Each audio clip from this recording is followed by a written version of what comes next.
refugees would be allowed into the country each and every year. The party's also pledged to reopen the Dubs programme, of course named after veteran Labour peer, formerly ALF now Lord Dubs. That allows unaccompanied asylum-seeking children stranded in Europe. In February, the government scrapped that policy. It was thought it could benefit as many as 3,000 children, but in reality, only 350 were allowed in to the country before it was closed. The British government had committed to offering refuge to 20,000 Syrians by 2020. It worked out roughly at around 4,000 per year. Lib Dem leader Tim Farron is to visit a refugee centre in Cheltenham later. But let's speak now with Amna Ahmad, who's the Liberal Democrats refugee spokesperson, joins me now. So where will these people be housed? Good morning. Good morning. So they will be housed, and we've already had over 200 local authorities. You've got to remember, Nick, we're not starting from scratch with this. The government already started to do this, and frankly, they've just pulled back, and that's what I'm really concerned about. There are desperate people out there. They are in need. They are fleeing war. We've all seen it on TV. But of course, it's absolutely right that you should ask, where will they go? We've had over 200 local authorities in this country already say they will take people, but they've not necessarily had the support to do that. Did you say 200 people or 200 local authorities? 200 local authorities have offered to take people, yes. Right. They've offered to take refugees. Yeah, that's right. How many? How many per local authority? How many per local authority? Well, it depends on the funding they get. So, for example, in Sutton, I know, which is where I'm based, that they've been able to take only 7 so far, but that's because of the funding arrangements that aren't in place from the government. So this is what I mean, really. There isn't the commitment from government. And this is why the Liberal Democrats have put this policy forward, because it really is about the benefit, not just the cost, and the kind of country we want to be. We have all seen it on TV. I've seen it. I'm sure you've seen it. It really is awful to see these women, children, families fleeing the worst conflict since the Second World War, and it's just not really on. You talk about the benefits. What are the benefits for the host country? What are the benefits for Britain? The benefits for Britain, we're talking about highly skilled people here who are fleeing conflict. They have been forced to look for somewhere to go because of the conflict in their country. We're talking about scientists, engineers, lawyers, all sorts of people.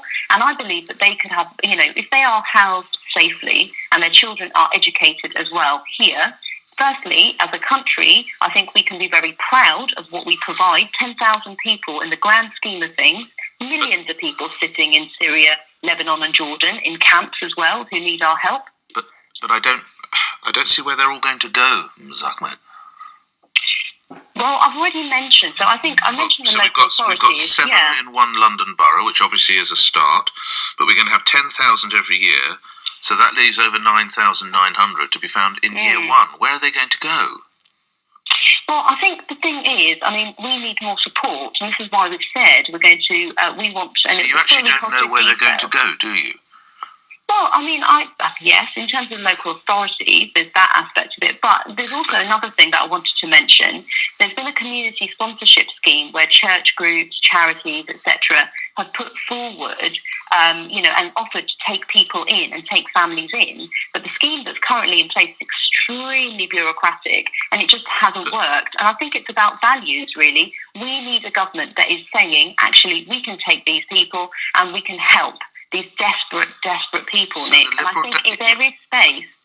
So the Liberal Democrat policy effectively relies on church groups and charities. You've got no costing for this, have you?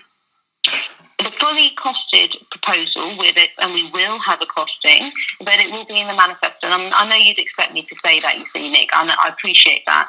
But the manifesto is coming and it will be fully costed. Okay. So you have no idea of a cost currently? Well, we do have a view. But what is that view? So the National Audit Office, which is a government agency, obviously, has said 17,340 is the cost of housing a refugee per year in our country. But obviously it's a bit less if you've got a family. It's a bit different. But again, Nick, I would stress to you that it isn't just about the cost. It is about our values and about where our government spends money. These people are desperate and they are in need and they need our help. And we are the kind of country, I'm really proud of being British, and I think we're the kind of country, we stand on the world stage and we can help 10,000 people, that is not very much when you think about the millions. Yes, but if you go back to what the then Prime Minister David Cameron said, wasn't he on to something, Ms. Ahmed, when he said, you should deal with this at source, you should be seeking to help these people in Syria, in Lebanon and the other countries in Iraq, because that then stops the smuggling and that stops the problems and you help rebuild those countries. Surely there's an argument there.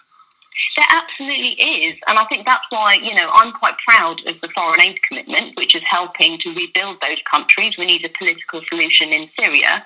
But, Mr. Cameron said that a few years ago now, and I'm afraid he's gone, and we're left in a bit of a mess. Yes. And the thing is, it's been a few years, and the conflict has continued, and I think a lot of people, like me and others, feel quite helpless when we see it on TV, and we want to do something about it. I'm very proud that British people give so much money to charity, including to Syrian families, but just lastly, to help them. I hear you. I won't challenge you on the cost because you've said that that's all coming. I hear you. So we'll put the costs of 10,000 times 17,340 or whatever it might be that you're suggesting, but just with the housing on them. Lastly, so we know one local authority that can take 7. So there are 200 local authorities. So let's be really, really positive and say that they could each take 10. Well, that's 2,000 of the 10,000 sorted for year 1. Where are the others? So that's 8,000 that we haven't got anywhere to send them, those poor souls, when they arrive in the UK, unless we rely on churches or charities. And that's just year 1, and that's excluding the Dubs children. I think, respectfully, you've no idea where these people are going to go, have you? No, that's not. I don't think that's right. In terms of Sutton Council that I've mentioned, they've taken 7, right. But that doesn't mean there isn't the opportunity to take more. But we need the support. I think that's what the Liberal Democrat pledge is all about. It's about saying, look, we're the kind of country that wants to help. We don't want to leave these desperate people drowning in the Mediterranean and trying to get here. We want to help those and vet them and make sure that it's secure when they get here. So I think there is the space, but we just don't have the commitment and the funding. Lastly, what about helping our own homeless? Oh, yeah, absolutely. Oh my goodness, so there's a plan. Where are they going to... We've not got enough homes, have we? We don't have the commitment from the government to make these things happen, and I think it's about values. I'm grateful for your time. Amna Ahmad is the refugee spokesperson for the Liberal Democrats. We'll take your views on that. And as part of our